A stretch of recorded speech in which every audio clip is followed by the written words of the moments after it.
Hey friends, welcome back to another episode of Shrinkwrapped. This is the monthly Blu-ray and DVD haul show, where we also give away some digital codes. So without any further ado, let's figure out who won last month's digital codes. This one's going to be for Halloween. And the prize goes to Mr. P. Morelli. This next one is going to be for Spider-Man Into the Spider-Verse. And that particular prize goes to none other than Dwight McCoy. And then this last one is going to be for The Favorite.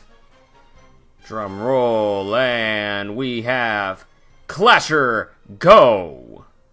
Congratulations to the winners. Y'all let me know in the comments section, your Instagram or your Twitter handle. Let me know where I can send those codes to you, and I will be sure to do so with expediency.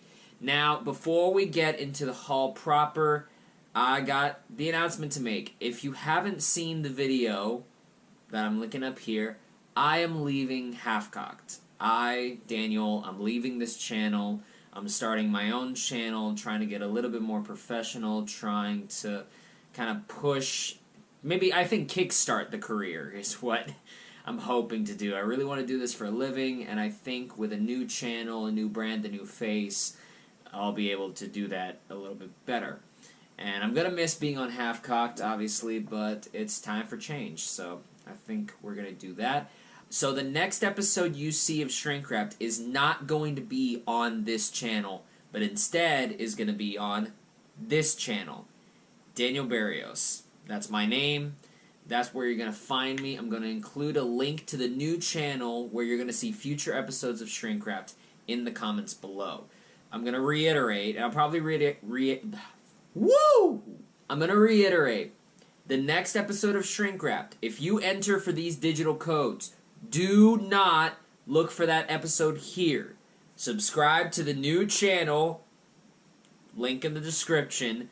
Subscribe to that channel, and I'll be announcing the winner of this episode on that video. Hopefully this will be a smooth transition and we can move on. This is going to be another short episode. Your boy is saving up to move to a different apartment, so I didn't quite splurge as much as I did, but the stuff that I did splurge on, this is going to be a video, I think, of quality, not quantity. At least I hope so.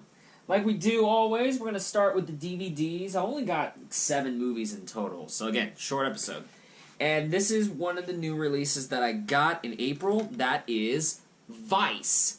I sprung for the DVD, not the Blu-ray, just because I kind of like the grainier feel of DVD, and I just didn't think this was a movie that really needed that crispness.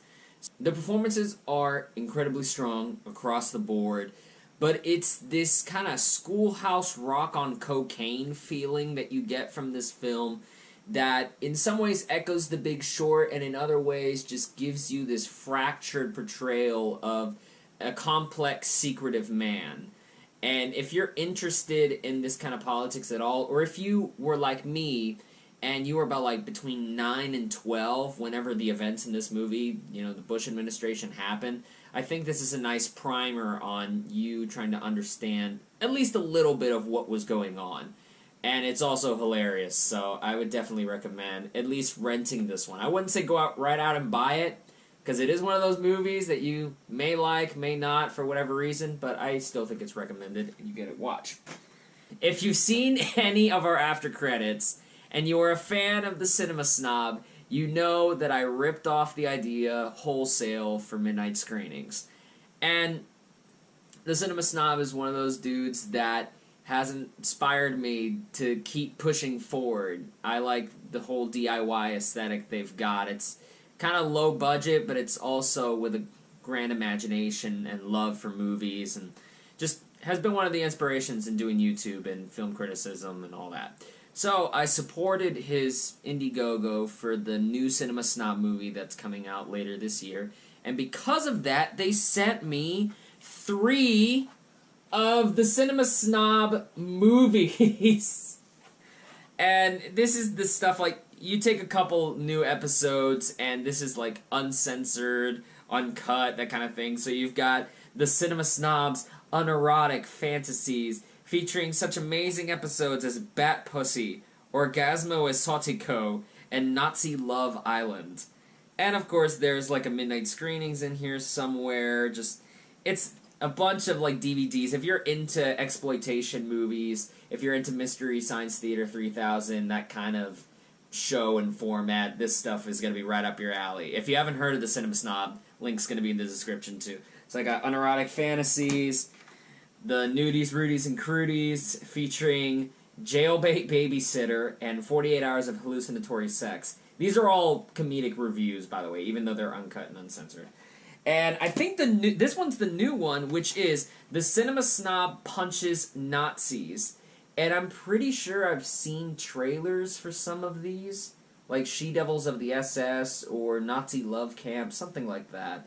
Again, if you're into exploitation movies, cult movies, and you're into like a healthy dose of weird comedy, I would definitely recommend checking out the Cinema Snob stuff. And now we're going to move into the Blu-rays. This one is one that my wife bought. I am so glad she put me on to Maximum Overdrive. My wife is a massive Stephen King fan. You could argue that the Stephen King genre is her oeuvre. A lot of places like Amazon or whatnot are like selling it for way higher, like $69 or whatever. We found this for $30 at Movie Trading Company. Peep the really cool kind of shiny slipcover there. I'm starting to come around on slipcovers, especially because some of the Blu-rays I get will just be kind of like this cheap placement of a poster that's the same as this. At least this has a little bit of sheen to it. And this movie's bonkers. It is the prequel to Cars. Rated R. Anything with an engine in it, powered by electricity, takes over the world and starts killing their masters. And just, it is so insane, and you think it won't get crazier, and then it does. So, it's got Emilio Estevez in it, which I think, now that Brittany's here to my left, you're the one that's introduced me to every Emilio Estevez movie I've seen. Yeah, I've only seen two, which is... Oh, okay. Yeah, sure. Maximum Overdrive and Repo Man, which he bought for me, and I fell in love with as well. I think he's one of those actors that works in the same kind of vein as like a Kiefer Sutherland. It's kind of the... Are you doing a Maximum Overdrive review? No, I'm doing the Shrinkwrapped episode. Oh, okay. Yeah, I'm telling them how this is really hard to find, and this movie's amazing and crazy. You're welcome. Thanks. My wallet was not happy. Yeah, I know. I told them already. No, Emilio Estevez is like one of those teen actors that got lumped into those roles, but I think he's doing a lot more with it. So it kind of, his performance and I think the imagination of this film bumps it up above your typical B-movie fare. So definitely check Maximum Overdrive out. We will wrap up these last two, with the digital codes. Starting off with A Star Is Born. I was waiting for this price to drop. It finally hit about like $15. If I had seen it during the year, I probably would have put it in the top 10 or honorable mentions. I thought the way Cooper crafted this was nothing short of masterful, and I fell in love with this love story. It's kind of doomed. It's really romantic, and it's classical while being very of the moment. It does feel like this took place in the teens, and just Bradley Cooper and Lady Gaga are just spellbinding. They are one of the best romantic couples of the 2010s, and just the cinematography by Matthew Libatique, I mean, is to die for. It just works. It's one of those movies that you just put on, let it take you for the ride, and by the end, I'll be damned if you're not crying. So this one, if you haven't seen it yet, there is a digital code up for this that you could win. And for the last one, I have been unlucky with steelbooks over the year, but I got this one, and I'm not gonna lie, this probably beats the Jaws VHS just because of the artwork, and I probably spent way too much money on this movie, but I don't really care because I needed to have glass. I'm gonna do some ASMR here. Ah, the texture. Ah, it feels so good. This is a cover that was drawn by Alex Ross. If you've heard of the Universal Monsters Steelbook collection. They're like the 7 movies, and they're like $80 or whatever. He designed those. Just a really strong comic book artist. And I mean, even just look at the back. Look at how much pop and comic art, and it's kind of hyper-realism. Because it is realistic, but it's a comic book. I haven't even checked the inside of this yet. What is this? Oh, let me pop off the Blu-ray and the DVD without being too scared. I believe this is a scene of the psychiatrist shaking the Beast's hand. I don't know if that's his or Bruce Willis. But again, really cool stuff. I'm going to slip this back in here. And as soon as I saw that cover art, I knew this was something like I had to grab immediately, because I'm a sucker now for just glorious artwork. And Glass is a movie that is, you know, if you saw the trailer and you were expecting something like Unbreakable or Split, you went in for the wrong reasons. I was ready to laugh at this. I don't like saying "over" too much, because it makes me sound pretentious. But I guess the aesthetic, screw it. We're going to go with like pretentious -2. The aesthetic, the low-budget aesthetic of what M. Night Shyamalan was doing, I thought it was ridiculous. And I found that in this movie, it worked because the story was kind of wrapped around his limitations. It's not a big old superhero movie. It's mostly a character-driven film about these 3 men, their psychoses, and trying to figure out if they're crazy or not. And I liked a lot of that first and second act, just trying to get through the mystery. Even though you kind of know what's going to happen because of the trailers, you just like seeing these characters go through this. And the performances here by the 3 guys, Bruce Willis, Samuel L. Jackson, and James McAvoy, are pretty damn good. Once it does get to the third act, I like how Shyamalan plays with the camera. I like how he, you know, works with his limitations. And by doing so, comes up with these really inventive shots in a way that you don't see often in superhero movies. So I like whenever the sort of when the limitations in the form inspire, when the limitations in the story inspire the form that the story takes. It's pretty neat, and it makes it a really cool superhero movie. So, Glass, up for digital code. If you haven't seen it yet, now, don't go in expecting Unbreakable. Do not go in expecting a horror movie. Just go in and let your mind wander. And that's going to be the last digital code. Like I said, we only got 2 this episode, so Glass and A Star is Born. How do you enter? Be subscribed to HalfKocked. I need to be able to see that you're in the subscriptions list. Make it public if you have to.